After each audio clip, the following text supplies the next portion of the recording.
거냐 이렇게 우리의 입장을 분명히 해야 됩니다. 우리 신약교회는 바울을 통해서 계시한 그 그리스도의 몸의 신비를 계시했습니다. 그렇기 때문에 신약교회의 교리는 바울 서신으로 정리되는 것이지 사복음서나 그런 과도기적인 책인 그런 마태복음이나 아니면 사도행전이나 아니면 히브리서 같은 것으로 우리 교회의 교리가 정리되지 않아요. 그래서 이제 많은 이단들이나 그런 거짓 교리들, 잘못된 교리들 보면은 사도행전이나 이런 마태복음이나 히브리에서 다 근거를 하고 있어요.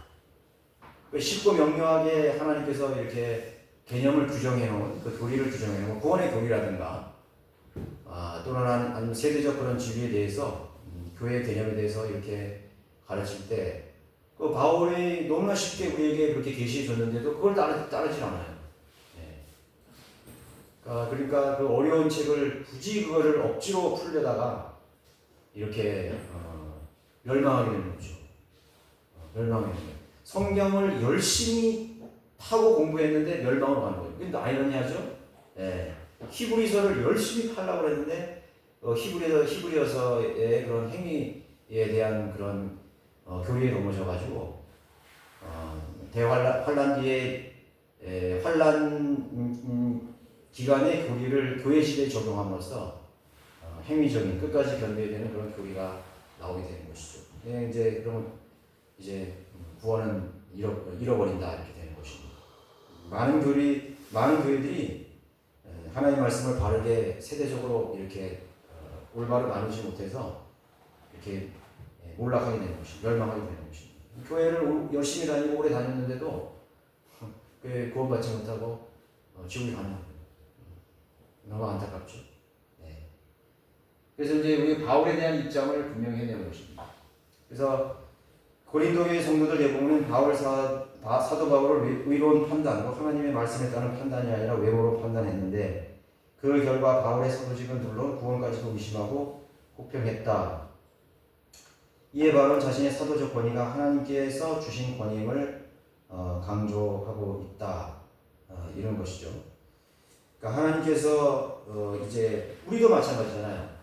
지금 사도 바울보다는 12사도들, 특히 사도들이 쓴 마태바가, 마가, 누가, 요한복음은 사도들이 썼잖아요. 그러니까 예수님의 직접적인 사도가 더 권위 있지 않느냐 이렇게 생각하는 거예요.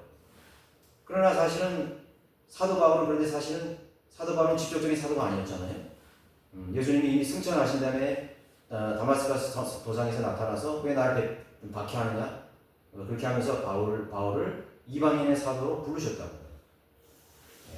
그러니까 어떻게 보면 좀 약간 비공식적인 면이 있죠. 12사도들은 공식적으로 이제 드러나게 이제 사도로 부름을 받았는데 바울은 그게 아니라고 그러죠. 몇몇 이제 사도들이나 아나니아나 그런 사람들에 의해서 이렇게 확인이 된 부분이 있는데 사도 바울은 그렇지 않기 때문에 사람들이 좀 이 권위를 의심하게 되는 거예요.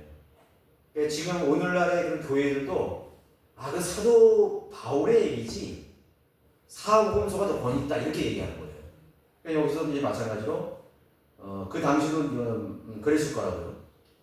당시에 이제 그 사도들이 살아있는 상황 속에서 이런 이방인의 교회들이, 이런 데살로니가 교회라든가 이런 소아시아의 교회들이 예수님의 제자들의 말을 더 신뢰해야지 어떻게 사도 바울의 말을 더 신뢰할 수 있냐 이거지. 또 특별히 그 사람의 편지를 가지고 어떻게 신뢰하느냐 이거죠. 그런 의미를 충분히 가질 수 있었다는 거죠. 그러니까 지금보다는 아마 그 시대가 더 그런 권위에 대한 의심이 더 많았을 거예요. 근데 권위의 출처가 어디냐가 지금 가지고 얘기하는 것입니다. 그러나 이제 바울은 자신의 사도적 권위가 하나님께서 주신 것임을 강조하고 있다 이렇게 하고 있잖아요. 주께서 우리에게 주신 권위는 너희를 세우려는 것이지 무너뜨리는 것이 아니니 내가 우리의 권위에 관하여 좀 더 자랑한다 할지라도 결코 부끄럽지 않을 것이라. 주께서 우리에게 주신, 바울에게 주신 그런 권위라고 강조하고 있는 것입니다. 지금 고린도 교회 안에 일어나고 있는 문제는 바울을 싫어하고 대적하는 자들이 교회 안에서 영향력을 행사하는 가운데 계속 바울을 깎아내리고 있다는 점이다.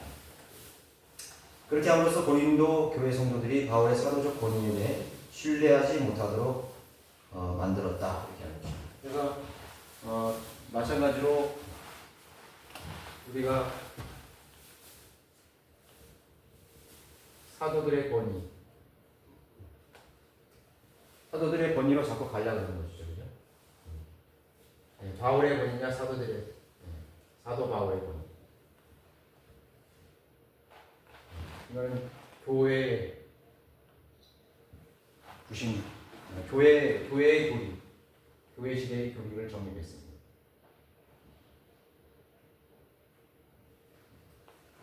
그렇죠. 물론 사도들의 그런 그 서신서에도 교회가 시작되는 그런 부분들이 있어요. 하나님의 나라에 대한 그런 부분들이 있어요. 그렇지만 마태복음 같은 경우에는 왕국복음이 굉장히 강하죠, 그렇죠? 마태 같은 경우는 왕국복음이 들어 있어요. 왕국복음은 유대인들에 대한 거죠. 율법. 그러나 사도 바울이 있는 때는 은혜가 왔죠. 은혜로 구원받는 것이죠, 그렇죠?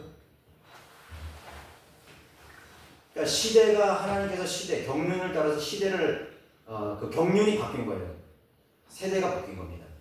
시대라기보다도 세대가 바뀐 것입니다. 하나님께서 뭐니까 관장하시는 그런 세대가 바뀌게 되는 것입니다. 마태복음은 뭡니까? 구약에서 이제 신약으로 넘어가는 과도기의 책이라는 거죠. 그렇죠? 과도기의 책인 것입니다. 그래서 어려운 책이에요. 그래서 이제 완전히 넘어갔죠, 그죠? 이제 율법에서 이제 은혜로 넘어가는 그런 사도행전을 통해서 이제 사도 바울을 통해서 이제 그 은혜의 복음, 하나님의 나라의 은혜의 복음이 전파되게 되는 것이죠. 고린도 교회도 그 안에 있었던 것이죠. 그런데 자꾸 그런 어떤 사도의 권위 그런 것을 자꾸 의심하는 것입니다. 그러나 사도도 역시 이방인의 사도로 하나님께서 부르셨잖아요. 그래서 그것을 계속 강조하고 있는 것입니다.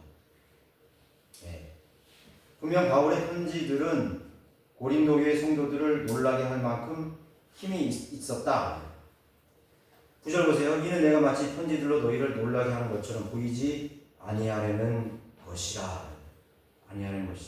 하나님께서 특별히 이 율법사이고 바리새인인 바울을 부르신 이유가 있어요. 율법에 정통했다는 것이죠. 무지한 사람을 부르지 않았다는 거예요. 그래서 바울이 로마서에서 율법에 대해서 율법이 어떤 역할을 하고 또 그것이 어떻게 은혜로 넘어갔는가 해서 정확하게 가르쳐주고 있잖아요. 정확하게 가르쳐주고 있습니다. 그 율법이 그리스도께로 인도하려는 것이고, 그렇죠? 그런 것을 가르쳐주고 있습니다. 그리고 몸의 신비, 유대인들과 이방인이 하나가 되어서 그리 한 몸을 이루는 유대인들의 그 신비에 대해서 그리스도의 몸의 신비에 대해서 가르치고 있는 그런 놀라운 그런 편지들을 보게 된 것이죠. 그래서 이제 그 사람들이 놀랐다는 것이죠.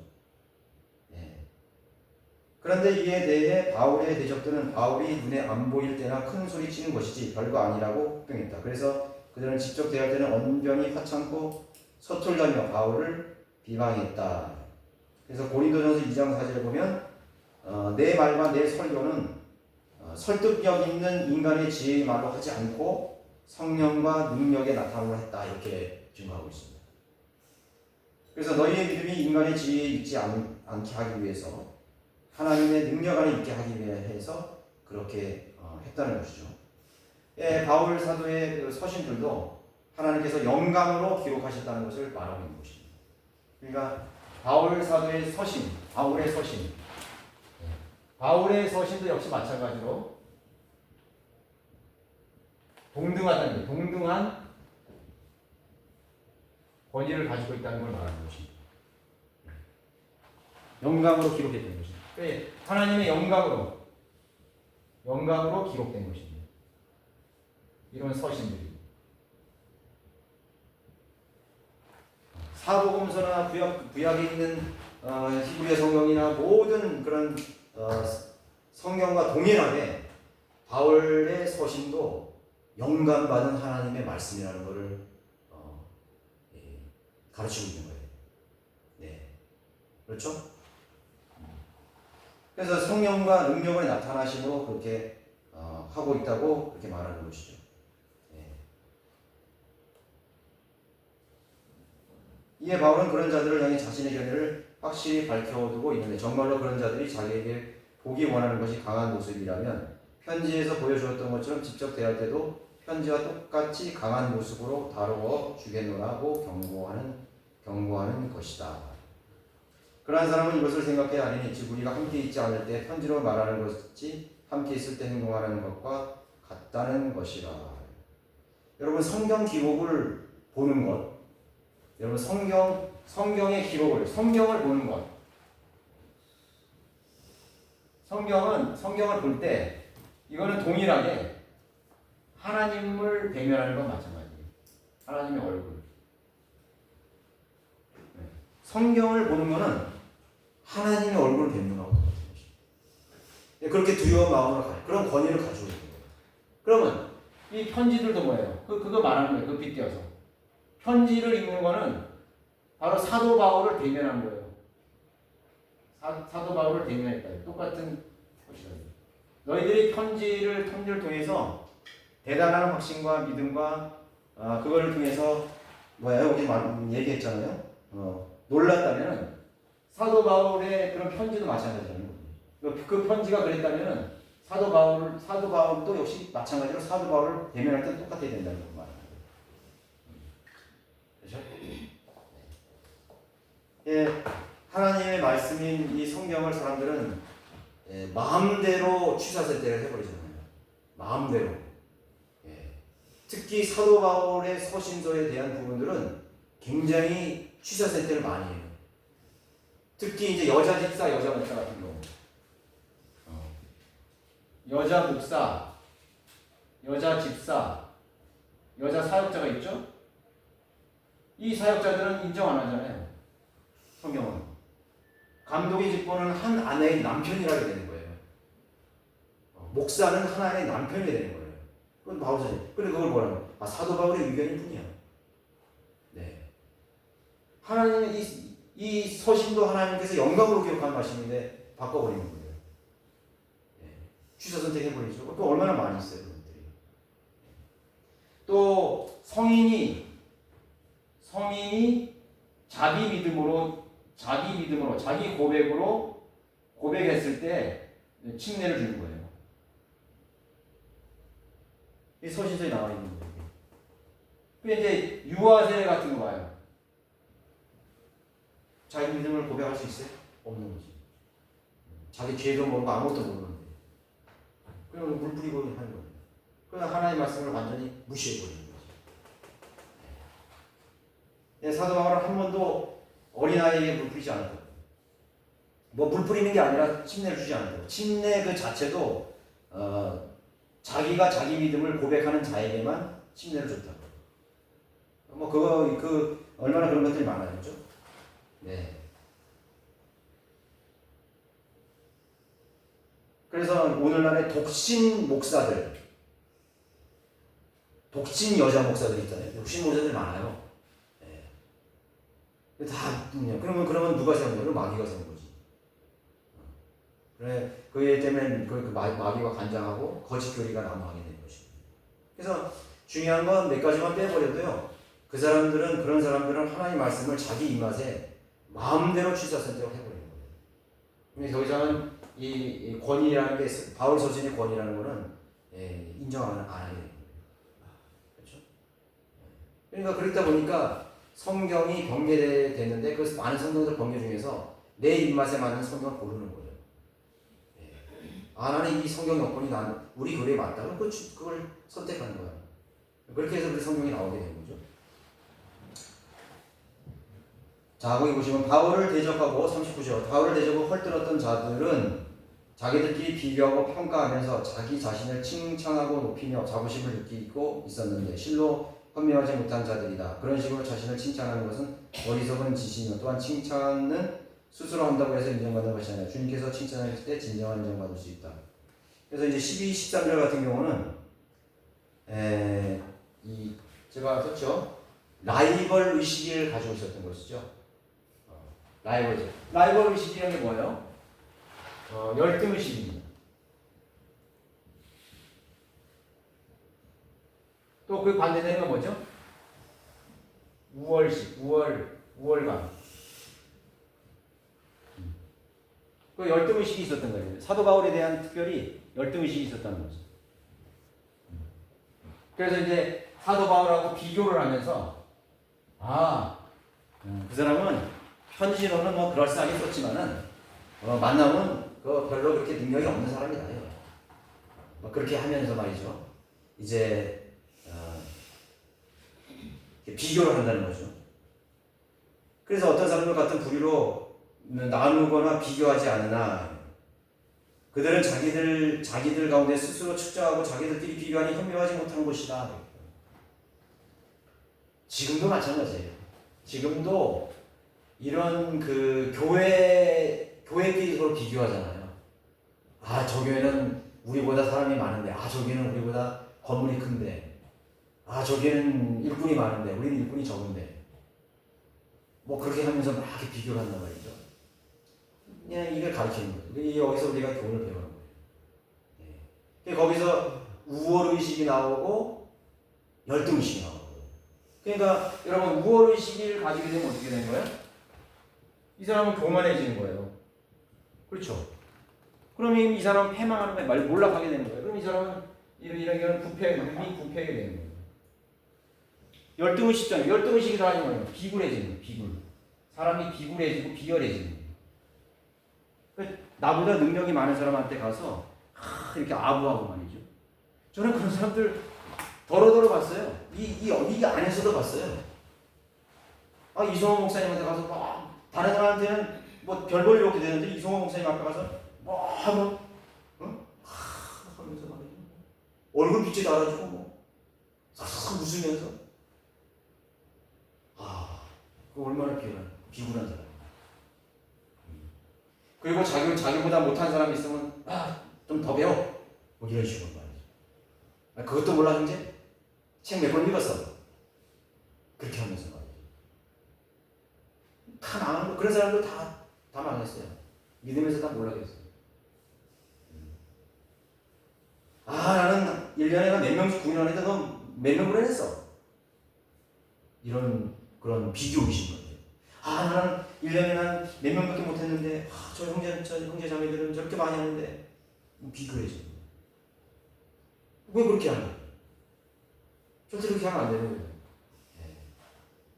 그러니까 하나님께서는 그 지역교회에게 주신 상황과 여건 속에서 최선을 다하면 되는 것입니다. 왜 하나님께서 받으시는 거는 최선을 받으실 거예요. 최선.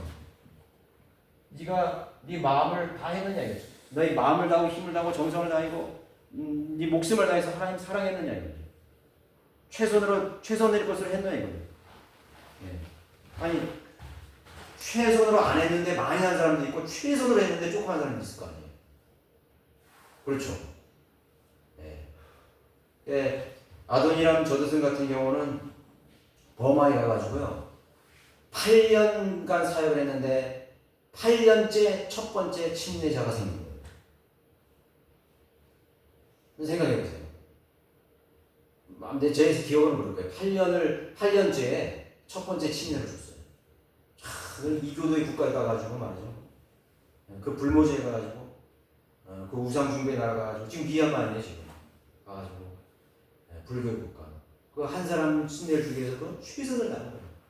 또 이제 이 사람은 그 미얀마 아도니람 저드슨은 미얀마어로 또 번역까지 했잖아요. 성경을 번역해. 킹제임스 번역했다. 참 훌륭한 사람이죠. 최선을 다한 사람이에요. 그렇죠? 데이비드 브레이너드 인디언 선교사입니다. 27살 때 폐병으로 죽은 거예요. 왜 죽었냐면 그 눈 덮인 사녀를 누비면서 인디언들에게 복음을 전하다가 폐렴이 온 거예요.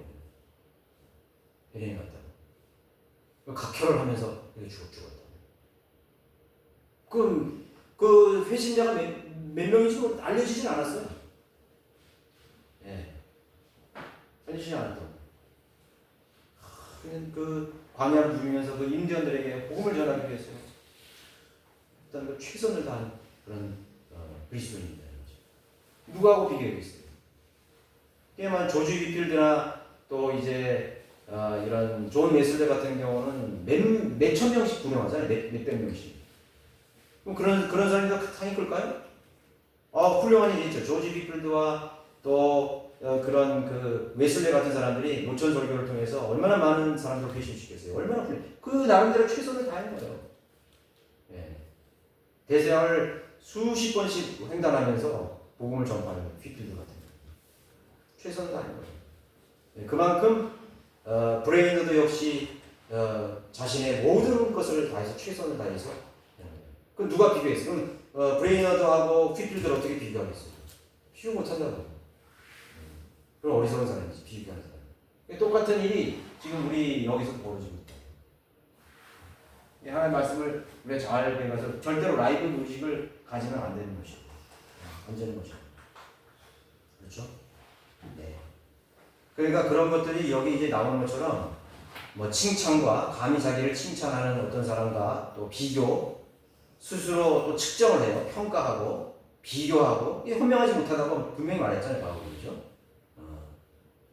우리는 정도를 넘어서 자랑하지 아니하고 다만 하나님께서 우리에게 나누어 주신 규범의 정도에 째라 자랑한다. 그렇게 얘기하고 있는 것이에요. 네. 네. 그러니까 자기들끼리 비교하고 평가한다는 것은 그야말로 도토리 키재기지. 그 이제 바울 시대의 그런 그 거짓 선지자들 될 수 있고 거짓 그 교사들도 될 수 있고 아니면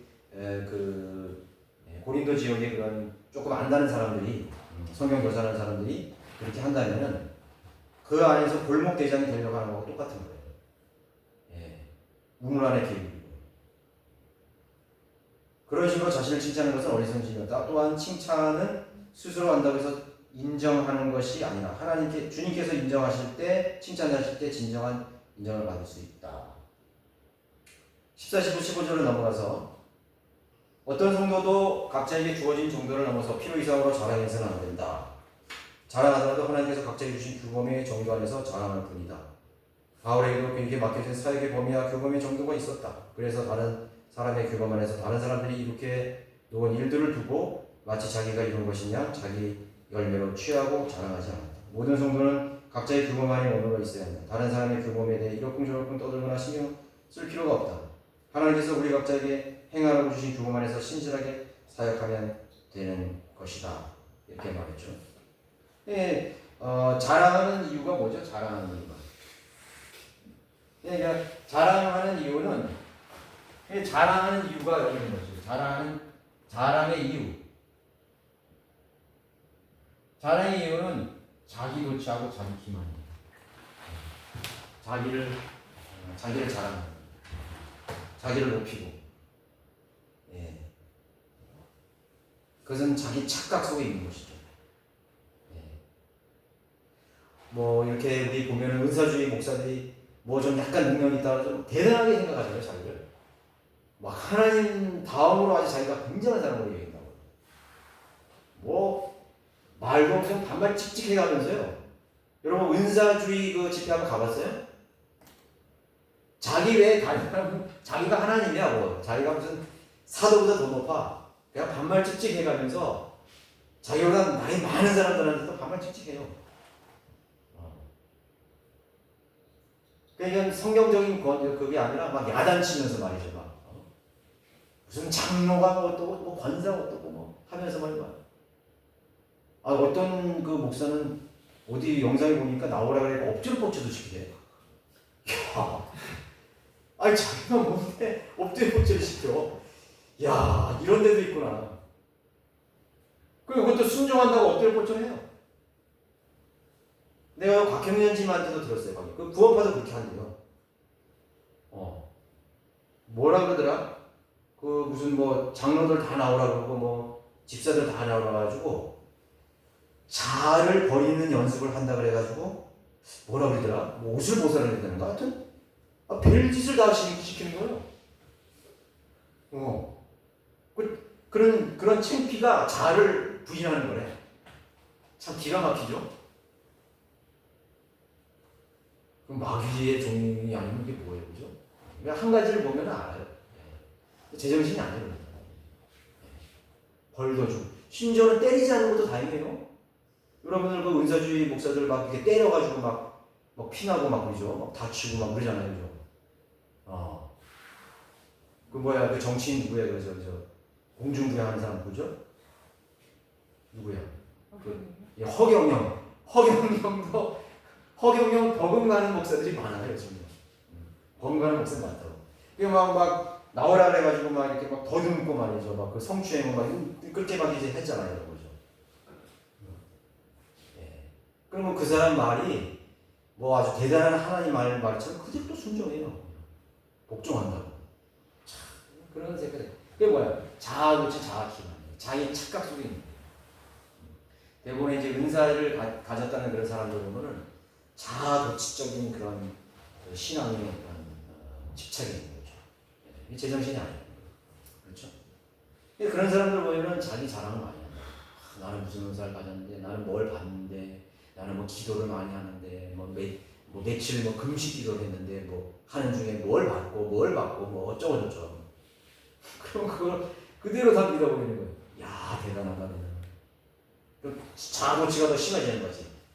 병세가 더 심해지는 거예요. 자기 착각이 더 심해지는 거예요.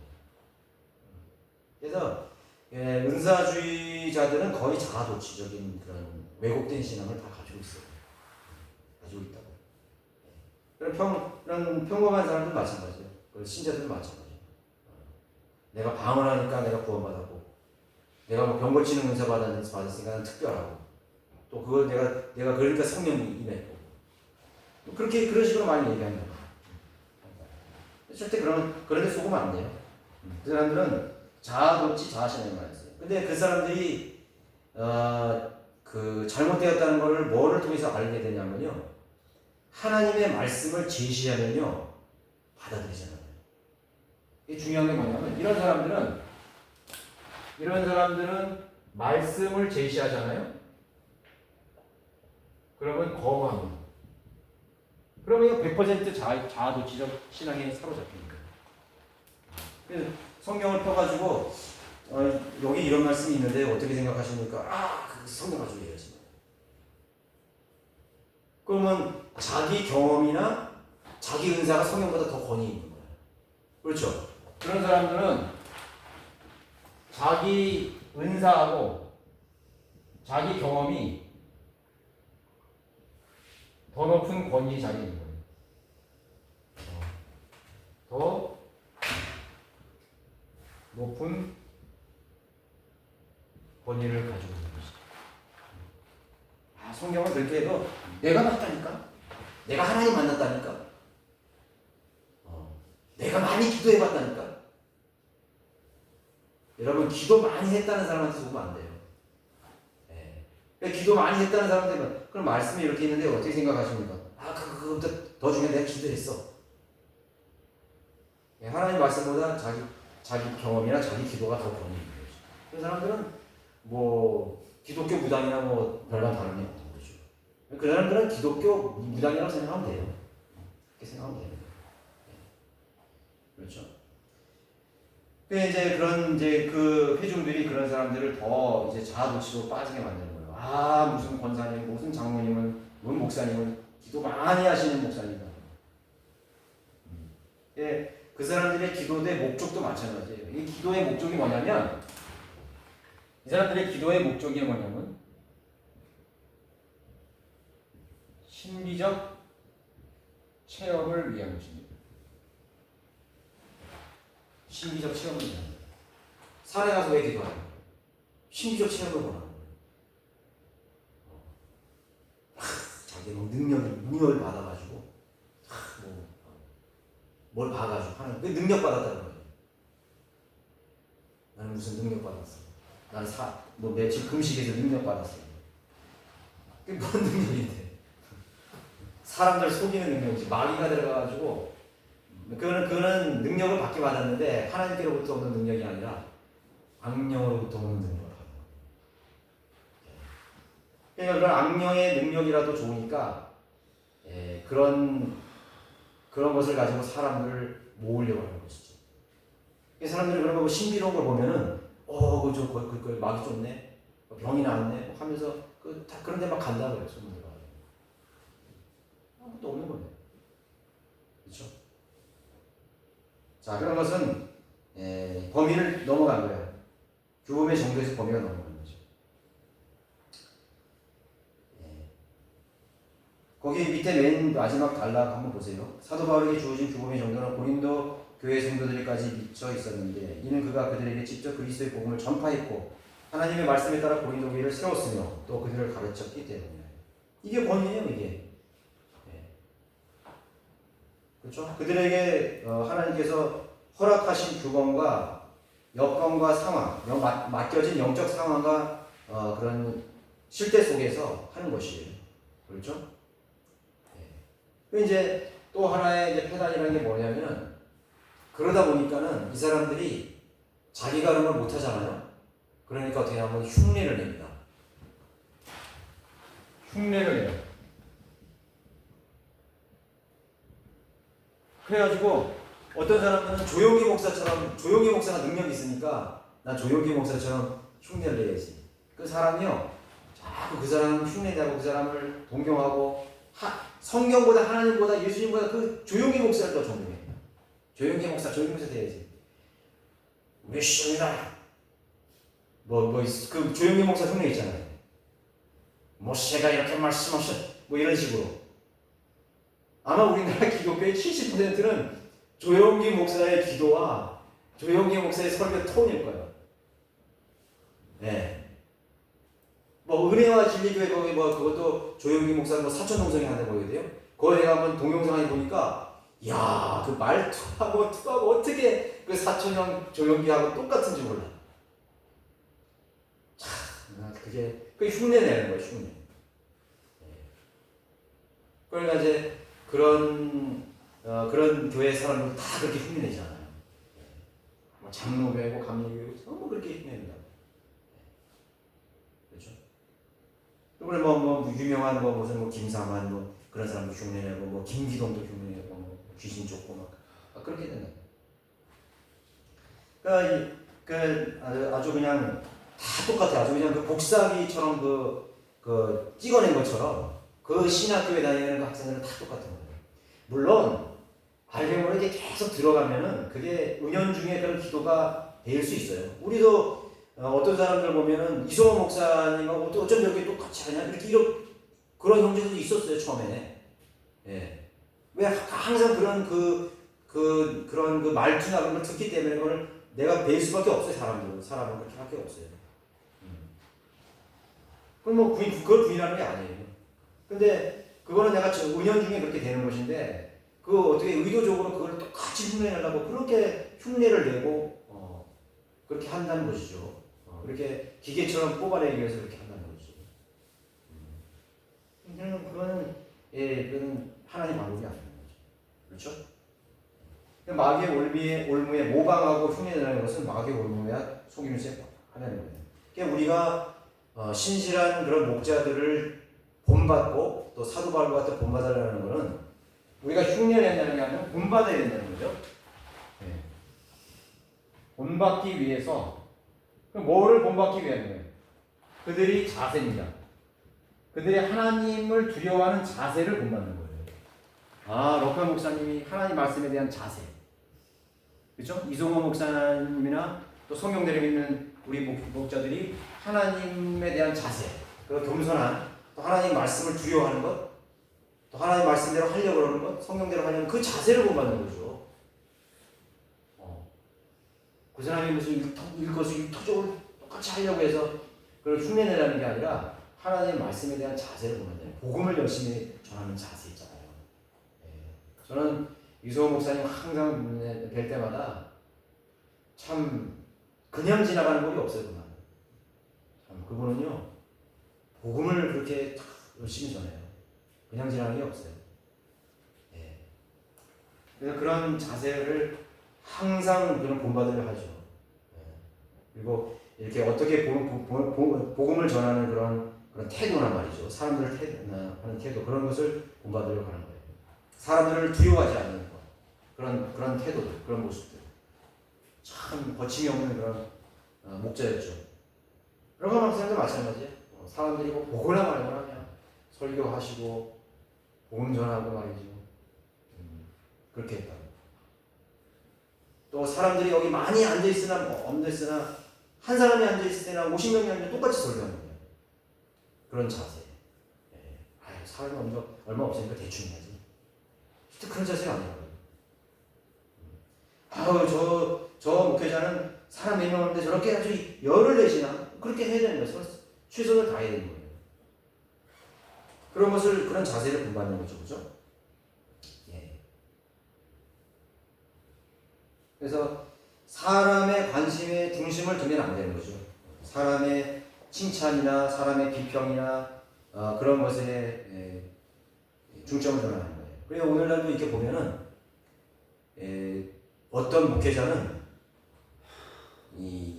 특히 유튜브에 많이 그런 걸 내가 느껴요. 유튜브상에. 유튜브상에요. 유튜브상에 이거 올리잖아요. 유튜브가 많은 그리스도인을 망쳐버린 이런 도구가 되버린 거예요. 이게 이제 조회수가 나올 거 아니에요, 그죠? 그 조회수가 절대로 그 설교의 능력이 아니라고. 조회수를 높이려다 보니까 뭐냐면 호기심, 궁금증 이런 설교들을 많이 올려요. 대중들이 뭐에 호기심이 있냐? 대중들이 뭐에 궁금해하냐? 딱 나오거든요. 그럼 딱 보면 알아, 그 사람이. 조회수가 굉장히 많이 올라가요. 그거는 하나님 앞에서 하나님께 기도하고 하나님이 주신 그런 감동과 영감과 하나님이 넣어주신 생각과 말을 가지고 설교하는 사람이 아니에요. 대중의 흐름에 따라서 자기 설교가 결정되는 거예요. 대중의 흐름에 따라서 자기가 가르치려고 하는 게 결정되는 거지. 어떻게 보면 그럴싸해요. 야, 대중이 알고 싶어하는 거를 내가 전하잖아. 대중이 호기심이 많은 걸 전해야지, 궁금증을 전해야지. 천만의 말씀이에요. 그 조회수, 거기에 그 사람을 듣는 사람들이 그것을 믿음으로 듣는 사람들이 아니에요. 근데 요즘에는 무슨 유튜브 하는 사람들이 썸네일 이렇게 정하는 방법도 다 배우잖아요. 학원이나 이런 학과에서. 그 썸네일 딱 잡으면 그 유튜브 조회수가 많으니까. 그러니까 그게 수입이 되니까. 근데 그게 이제 여기 이 기독교 안에 또 들어온 거예요. 메디어 소리 안에 들어온 거예요. 다 망쳐버리는 거지. 다 망쳐버리는 거예요. 그렇죠? 여러분 이성호 목사님 설교 조회수 몇 회나 되는 것 같아요? 없어요. 그런데 거기에 하나님의 그 생명 있는 설교가 있다고 메시지가 사람 안 듣잖아요. 그리고 막 이렇게 서핑한다고 서핑. 호기심을 찾아서 몇 시간씩 서핑하는 거예요. 이거 조금 듣다 저거 좀 듣다 이거 조금 다 망쳐버려요. 제가 한번 미국 것도 봐봤어요. 미국의 올드 메시지라고 있거든요. 올드 메시지. 올드 메시지 옛날 그 설교를 올린 거 있거든요. 거기는 막 그냥 잘 들리지도 않아. 그냥 옛날 그냥 그 막 60년대, 70년대 막 초반에 들었던 그 훌륭한 바이블 빌리버 설교사 친구들이 그 설교 올려놨거든요. 칙칙 되는 거. 설교의 수가 50회도 안 돼요. 20회, 30회. 근데 제가 한번 들어가 보면요. 이야, 참 너무 어려운 거예요. 락커먼 목사님 그 초창기에 60년대 했던 거, 그 그림 설교 안 할 때 40대 초반에 했던 설교들을 들어보면요. 참 너무너무 어려워요. 근데 그거 뭐 20대, 30대밖에 안 된다고. 그건 말해주는 거예요. 거기 그때 그 락커먼 목사님 설교하실 때 그 브리튼 침례교회에서 하셨죠 그때? 브리튼 침례교회 하실 때 그 회중 설교 들어보면 참 사람들이 거기 뭐 들려오는 소리 막 하고 막 사람들 막 그걸 느낄 수 있는 그 열기를 느낄 수 있는 거예요. 그 성령 충만한 열기를 느낄 수 있는. 예, 망쳐난 거 유튜브로 하고 있어요. 그러니까 사람들이 오늘 현대인들의 그런 어떤 호기심이나 궁금증을 해소하는 그런 그런 도구밖에 되지 않는 거예요. 슬픈 얘기죠. 슬픈 그에 대해서 하나도 그런 사람들이 삶을 변화시키거나 그 사람을 거듭나게 하거나 그리고 하나님 앞에 하나님을 두려워하는 사람이거나 하나님을 사랑하는 사람으로 만들어주지 못합니다. 성령으로 그렇게 되지 않는 거죠. 그 지식으로나 그냥 책을 통해서나 그냥 얻은 그런 가지고 사람들을 그냥 현혹하는 거에 빠져버려요. 그래서 그걸 잘 분별해야 된다. 잘 분별해야 돼요.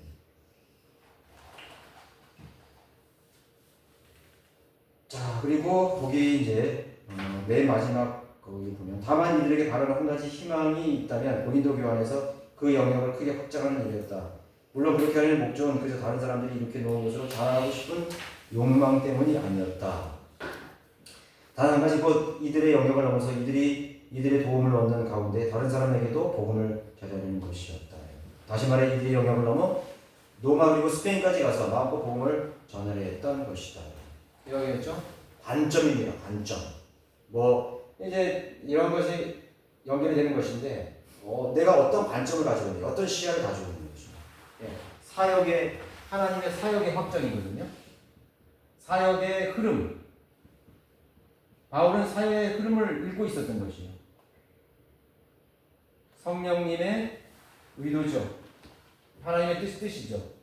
하나님께서는 자신의 사역을 위해서 뭘 하기를 원하시는 거예요. 하나님께서는 지금 어떻게 일하고 계신가? 성령의 흐름은 어떻게 가고 있다는 거죠. 이제 그거를 그런 관점으로 보는 거예요. 여기서 이렇게 나오는 것입니다.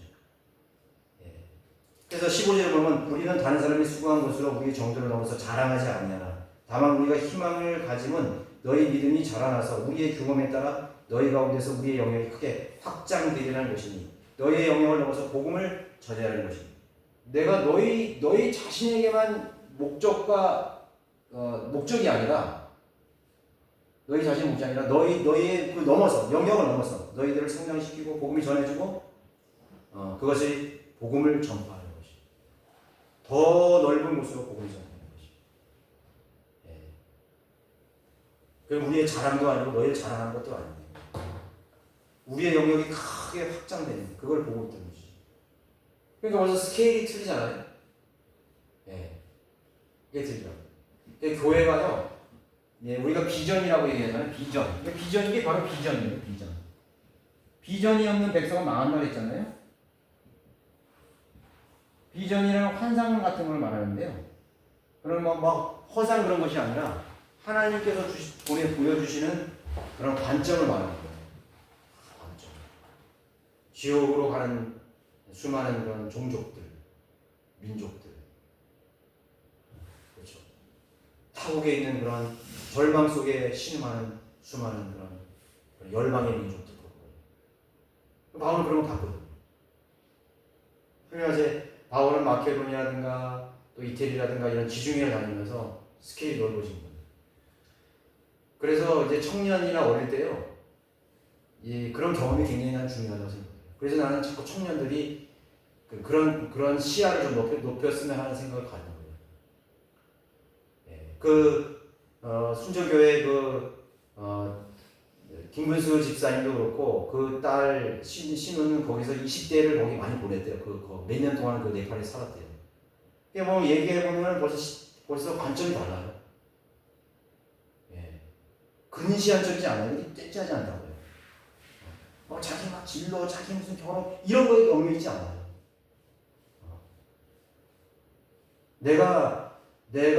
나의 진로는 하나님께서 나를 도구로 쓰시면서 하나님이 쓰시는 사람으로서 내가 하나님 갈 때 하나님 내 모든 걸 책임져 주는 거예요. 결혼도 진로도 내 삶의 형도 다 하나님께서 그걸 해주시는 거예요. 내가 무슨 전임 사역자가 되고 전임 무슨 선교사가 그런 뜻이 아닌데 나는 어떤 형태로든지 하나님을 이렇게 헌신하려고 하는 그런 시각을 가지고 있는 거지. 그랬을 때 그 사람은 믿음이 빨리 성장하는 거예요. 사람이라는 게 그릇이 커진다 그러잖아요. 그릇이 커지는 거죠. 그래 어떤 갈등이 생겼을 때 그런 마음이에요. 아휴, 우리가 이거 가지고 싸울 때야? 우리 그런 말 하잖아요. 이런 거 가지고 우리가 다툴 때입니까? 그런 사람 마음이 넓은 사람이에요. 직권이 백건이 쌀알이 이게 내 거고 내 거 그거 다툴 때가 아니라고 지금. 그 다툴 그런 여지가 아니잖아요. 그게 엄밀히 때문에. 근데 벌써 시야가 틀렸잖아요. 그래서 벌써 이 저기 그 사도 바울은 로마로 갔잖아요. 벌써 이태리 로마로 가 있잖아요. 지중해 로마로 갔잖아요. 세계의 그 중심으로 가 있잖아요. 또 스페인까지. 이베리아 반도 지중해 끝에 이베리아 반도. 그 미지의 그 땅으로 가는 거예요. 심지어는 영국에까지 갔다는 그런 기록이 있었다 그러잖아요. 사도 바울이. 예. 얼마나 그 관점이 넓어요. 그런 관점들은 좋은 바른 믿음에서 그런 관점이 생기는 거예요. 바른 믿음이 생기는 거예요. 그래서 이제 자기의 인류에만 얽매이는 사람들은 넓은 곳을 볼 줄 모르는 거죠. 그렇죠? 그래서 우리가 넓은 것을 볼 때 우리 안에 있는 이런 근심이나 이런 문제들도 자연하게 사라지는 거예요. 야, 그래. 내가 이런 것에 내가 집착하면서 살 시간이 없지, 참. 내가 더 소중한 게 있었지. 내가 저거 더 중요한 게 있었지. 야, 이 세상에 말고 하는 거 없는데 하나님께서 우리를 부르시고 계시구나 하는 그런 걸 얘기하는 거예요. 이제 사도 바울도 그렇게 얘기하는 거죠. 야, 내가 너희들하고 그렇게 다툴 시간이 없다.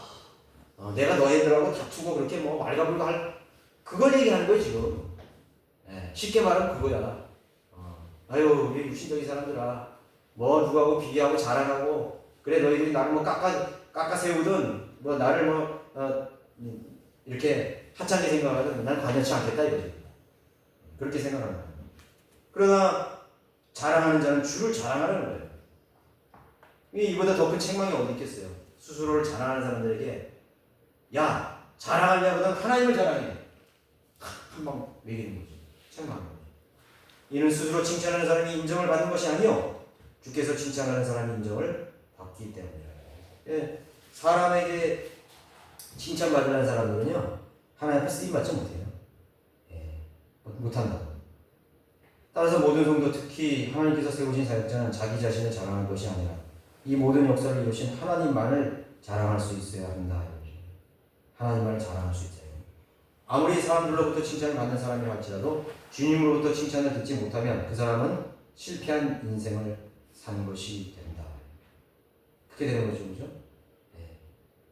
네, 그러나 모든 사람이 비난해도 주님으로부터 칭찬을 들었다면 그것은 성공한 인생이다.